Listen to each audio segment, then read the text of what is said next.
చాలా సంతోషం. మీ దీవెనలతో వచ్చిన ఈ ప్రజాప్రభుత్వం, మీ కష్టంతో వచ్చిన ఈ ప్రజాప్రభుత్వం గౌరవ ముఖ్యమంత్రి రేవంత్ రెడ్డి గారి నాయకత్వంలో గడిచిన 2 సంవత్సరాల 5 నెలలు 4 నెలలు రేపు 9వ తారీఖు వస్తే పూర్తవుతాయి. 2 సంవత్సరాల 4 నెలలలో పేదవాడికి అండదండలుగా ఉంటూ పేదవాడి అభివృద్ధి ధ్యేయంగా పేదవాడి సంక్షేమాన్ని చేస్తూ రైతును రాజు చేసే దాంట్లో ఎక్కడా తగ్గకుండా నిరుద్యోగ యువతకి ఉద్యోగాలు ఇచ్చే దాంట్లో అన్ని రాష్ట్రాల కంటే అత్యధికంగా ఇస్తూ దళిత గిరిజన మైనారిటీ ముస్లిం సోదరులకు బీసీ సోదరులకి అనేక సంక్షేమ కార్యక్రమాలు చేస్తూ ఆడబిడ్డలని 1 కోటి మందిని కోటీశ్వరులు చేసే దిశగా అడుగులేస్తూ చెప్పులు అరిగిందాకా ప్రభుత్వ ఆఫీసుల చుట్టూ తిరగొద్దని ప్రభుత్వం వచ్చిన మొదటి నెలలోనే ప్రభుత్వ యంత్రాంగాన్ని మీ గ్రామానికి మీ వీధికి పంపించి మీకున్న సమస్యలన్నీ తెలుసుకొని దాని ప్రకారం ఇచ్చిన మాట ప్రకారం సంక్షేమ కార్యక్రమాలు చేస్తూ ఆనాటి దొరల పరిపాలన 10 సంవత్సరాలలో ₹1,00,000 రుణమాఫీ చేయడానికి కింద మీద పడితే ప్రభుత్వం వచ్చిన మొదటి 6 నెలల్లోనే 21,000 కోట్ల రూపాయలు 25 లక్షల మంది రైతన్నలకి 2 లక్షల వరకు రుణమాఫీ చేసి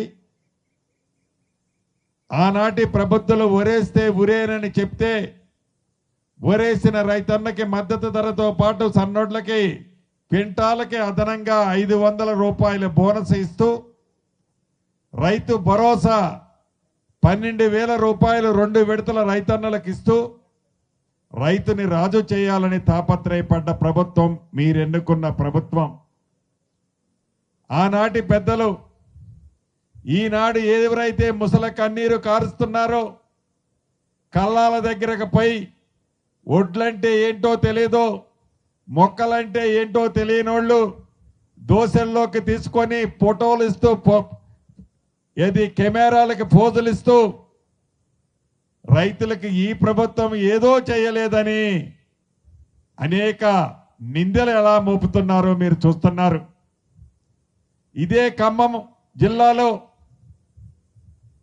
ఒక చంటి పిల్ల తల్లి అని కూడా లెక్క చేయకుండా చూడకుండా రైతుల చేతులకి సంఖ్యలు వేసింది ఆనాటి ప్రభుత్వ పెద్దలని వాళ్ళు మర్చిపోతున్నారు.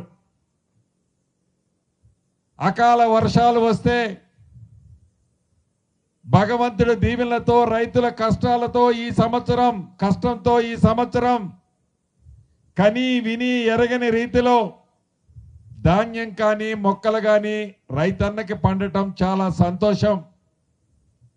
ఆ పండిన పంటని ప్రభుత్వం ప్రతి గింజని కొంటదని చెప్పాం అన్న మాట ప్రకారం యుద్ధ ప్రాతిపదిక మీద మొన్న కేబినెట్ లో కూడా గౌరవ ముఖ్యమంత్రి గారు ఇన్ఛార్జి మంత్రులకు ఆ జిల్లా మంత్రులకి ఆదేశాలు ఇచ్చారు. యుద్ధ ప్రాతిపదిక మీద మొక్కలు కానీ ధాన్యాన్ని కానీ ఈ ప్రభుత్వం చిత్తశుద్ధితో కొంటుంది. అది ఎన్ని క్వింటాలున్నా కొని తీరుద్ది. ఎవరైతే ఈనాడు రోడ్లు ఎక్కుతూ రైతులను రెచ్చగొట్టాలని చూస్తున్నారో రైతుల మీద కన్నీరు రైతులకి పక్షాన ముసల కన్నీరు కారుస్తున్నారో వారికి ఈ వేదిక నుంచి ఒకటే చెబుతున్నాను.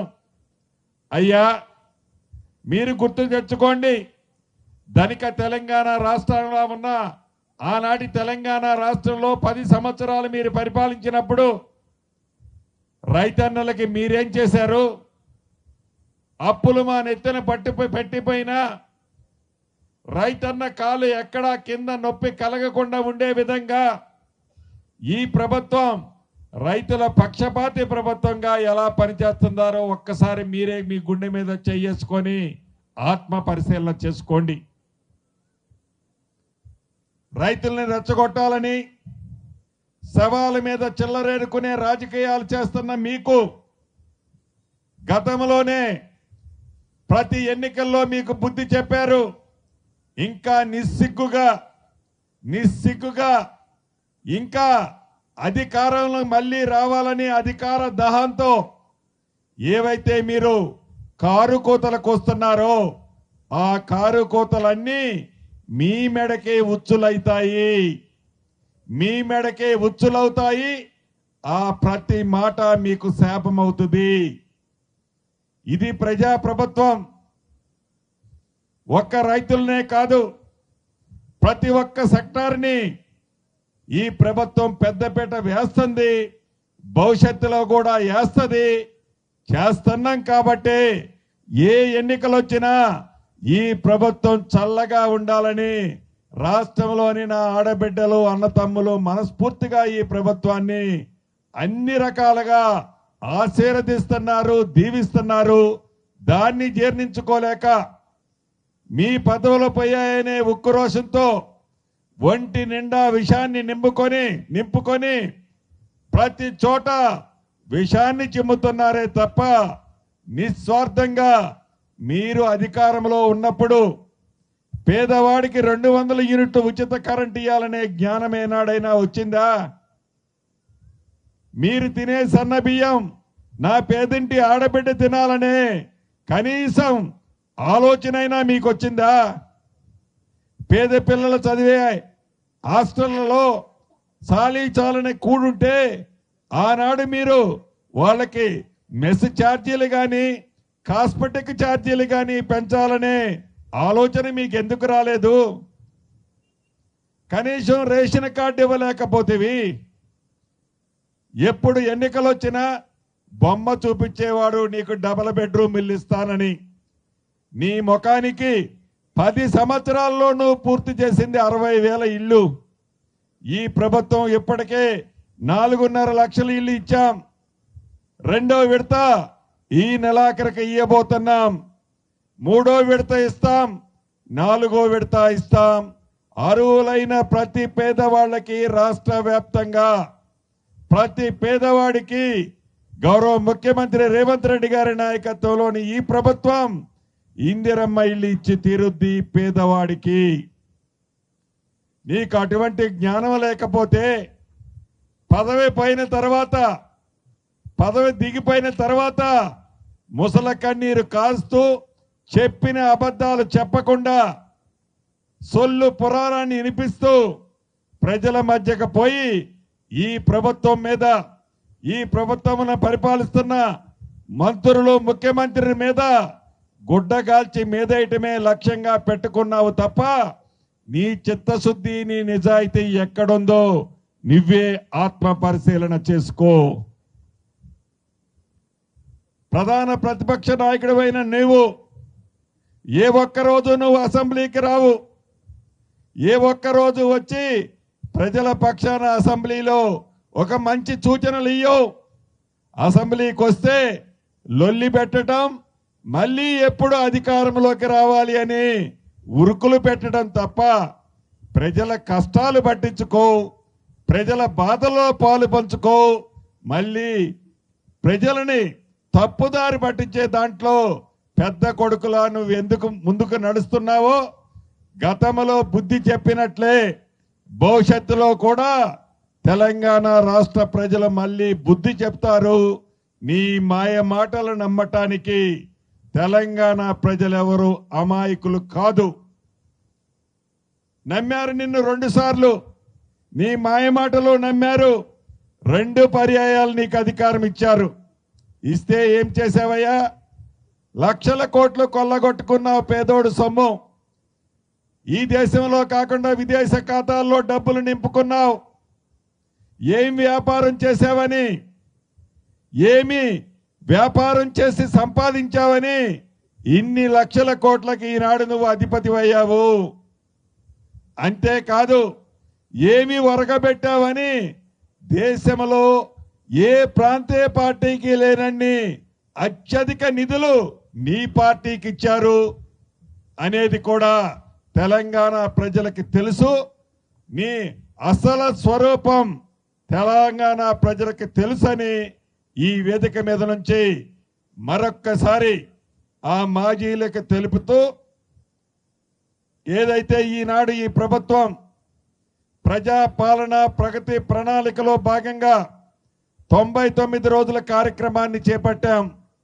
దాంట్లో భాగంగా నన్ను దీవించి నన్ను ఆశీర్వదించిన ఈ పాలేరు నియోజకవర్గంలో ఈ ప్రజాపాలన ప్రగతి ప్రణాళికలో భాగంగా 99 రోజుల దాంట్లో మన నియోజకవర్గంలో ప్రతి మండలాన్ని 3 క్లస్టర్లు చేశాం. సుమారు నియోజకవర్గం మొత్తం 14 క్లస్టర్లు చేశాం. ఈ క్లస్టర్తో ఇప్పటికి మీటింగ్ జరుగుతుంది, 9వ క్లస్టర్. ఇందాక గౌరవ కలెక్టర్ గారు చెప్పినట్లు ఈ 8 క్లస్టర్లో ఇప్పటి వరకు వచ్చింది సుమారు 12,000 అప్లికేషన్ల పైచిలకు. ఈ 12,000 అప్లికేషన్లో అత్యధికంగా వచ్చిన అప్లికేషన్లు ఇందిరమ్మ ఇళ్లు కావాలని సుమారు 5 నుంచి 5.5 లక్షల అప్లికేషన్లు కేవలం ఇందిరమ్మ ఇళ్ల కోసమే వచ్చాయి. దానికి కారణం ఒక్కటే, ఆనాటి 10 సంవత్సరాలలో ఇల్లు ఇవ్వకపోయ ఆ దొర. ఈ ప్రభుత్వం వచ్చిన తర్వాత కాగితం రూపంలో ఇల్లు ఇవ్వకుండా ప్రతి సోమవారం కట్టిన ప్రతి లబ్ధిదారుడికి ₹1 లంచం ఇవ్వకుండా హైదరాబాద్లో బటన్ నొక్కితే నా ఆడబిడ్డ బ్యాంకు ఖాతాలో ఆ కట్టిన లెవెల్ను బట్టి డబ్బులు జమ అవుతున్నాయి. అందుకే నా ఆడబిడ్డలు పూర్తి నమ్మకం విశ్వాసము ఉంది. ఒక రోజు వెనక ముందు అయినా మొదటి విడత ఇవ్వకపోతే 2వ విడత ఇస్తాడు, 2వ విడత ఇవ్వకపోతే 3వ విడత ఇస్తాడు, అన్న తప్పకుండా ఇల్లు ఇస్తాడని రాష్ట్ర ప్రజల పూర్తి నమ్మకము విశ్వాసము ఉంది. అందుకే ఈ నియోజకవర్గంలో ఈ ప్రజా దర్బారులో అత్యధికంగా ఇందిరమ్మ ఇళ్లు కావాలని అడుగుతున్నారు. తప్పకుండా ఇచ్చి తీరుద్ది ఈ ప్రభుత్వం. అదే రకంగా ధరణితో భూములున్న ఆసాముల్ని అనేక ఇబ్బందులకు గురి చేశారు. రైతన్నలు చెప్పులు అరిగిందాక ఆఫీసుల చుట్టూ తిరిగారు. అయినా వాళ్ళకి జ్ఞానోదయం కాల. ఆనాడు ఎన్నికల ముందు చెప్పాం, మన ప్రజా ప్రభుత్వం వచ్చిన తర్వాత ధరణిని బంగాళాఖాతంలో వేస్తామని చెప్పి అన్న మాట ప్రకారం బంగాళాఖాతంలో వేసి చుట్టము లాంటి మన భూభారతిని తెచ్చుకొని అనేక సమస్యలు పరిష్కరించుకున్నాం. అయినా ఇంకా కొన్ని మిగిలిన్నాయి. అందుట్లో సాదా బైనామా లాంటి వాటికి సంబంధించిన సమస్యలు కూడా అత్యధికంగా నా దగ్గరకు వస్తున్నాయి. అధికారులకు ఆదేశించాను, రాబోయే 30-35 రోజుల్లో ప్రతి సమస్య న్యాయమైందైతే వాటన్నిటినీ తప్పకుండా ఈ ప్రభుత్వం పరిష్కరిస్తుంది. 3వది పెన్షన్లు కావాలని నిజమది. ఆనాడు 5 సంవత్సరాల నుంచి పెన్షన్ ఇలే, మనం కూడా గడిచిన 2 సంవత్సరాల నుంచి ఇవ్వలే. రాబోయే కొద్ది రోజుల్లో తప్పకుండా కేబినెట్ లో చర్చించి అర్హులైన ప్రతి వాళ్ళకి పెన్షన్ ఇచ్చే కార్యక్రమానికి కూడా శ్రీకారం చుడుతున్నాం. ఈనాడు మొక్కజొన్నలు, వడ్లు చాలా ప్రాంతాల్లో ఇంకా కాటాలు వేయాల్సినవి ఉన్నాయి. ప్రతి గింజని ఈ ప్రభుత్వం కొనుద్ది. కొని మీకు ప్రతి వారం లోపే ఆ డబ్బులు మీ ఖాతాలో జమ చేస్తామని కూడా ఇక్కడున్న రైతన్నలకే కాదు, రాష్ట్ర వ్యాప్తంగా ఉన్న ప్రతి రైతన్నకి ఈ వేదిక ద్వారా తెలియజేస్తూ, చివరగా మీకు చెప్పదలుచుకున్నది ఒక్కటే, మీ దీవెనలతో ఉన్న ఈ ప్రభుత్వం ఏదో ఎన్నికల వాగ్దానం చేయదు, మాయ మాటలు చెప్పదు, అబద్ధాలు చెప్పదు. ఇందాక సోదరీమణి సర్పంచ్ గారు చెప్పినట్లు ఒక పొద్దు వెనక ముందు కావచ్చు, అర్హులైన పేదవాళ్లకి చెప్పిన ప్రతి సంక్షేమ కార్యక్రమాన్ని అభివృద్ధిని కూడా ఇచ్చి తీరుతామని ఈ వేదిక ద్వారా తెలియజేస్తూ, వేలాది మంది ఇక్కడికి వచ్చారు గ్రామ 10 పంచాయతీల నుంచి. ఎంత టైం అయినా కూడా అప్లికేషన్ నేనే తీసుకుంటా, పంచాయతీల వారీగా రండి. రాత్రి 9 అయినా 10 అయినా 11 అయినా అధికారులంతా ఉంటారు. అప్లికేషన్ తీసుకుంటా, ఎవరు నెట్టుకోవద్దు.